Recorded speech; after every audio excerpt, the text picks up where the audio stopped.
One of the key impetuses for governments encouraging more people to go to university is that historically it's been one of the surest ways for people from working class and low-income backgrounds to achieve social mobility. It's no coincidence that there are multiple films, books and TV shows explicitly about working class people going to uni and going up in the world as a result. Hey, what you get?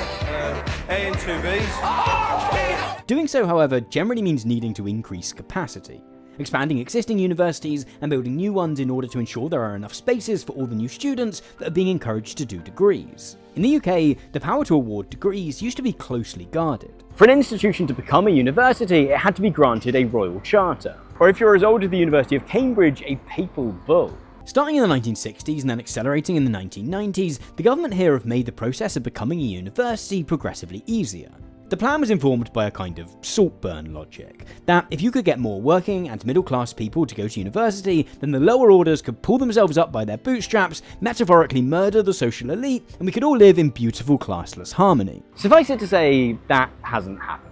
It turns out that renaming Nowhere Upon Nothing College into the University of Nowhere doesn't make people view it with the same reverence as Oxford. In fact, when I said Oxford just then, 100% of you watching thought that I was talking about the University of Oxford. None of you suddenly thought about Oxford Brookes. I know it was weird to make that one about Oxford rather than Cambridge, but I don't think it would have worked as well with Anglia Ruskin. It doesn't matter that some of these institutions are very good. It doesn't matter that a lot of them are more progressive in their approaches to teaching than the stuffier institutions. Brand, prestige, and social milieu matter. Building a system in which there are more universities and more people going to those universities has meant that having a degree or not has only become as important as where you got that degree from. The most obvious challenge is that employers simply aren't blind to the institution which awarded your qualification. Not to really rub Oxford Brookes' face in it, but most particularly high-end, corporate employers would be a little bit more impressed if you had a degree from the place down the road.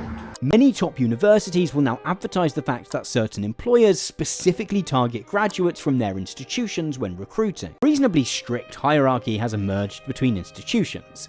Here in the UK, Oxford and Cambridge obviously sit almost unrivaled at the top of the tree. Below that sit the so-called Russell Group of 24 research-focused universities, and from there, perceived reputation tends to decrease with age. Most cities with more than one university, it is very clear which is the most respected. The UK, it turns out, is just a big fan of good old-fashioned snobbery.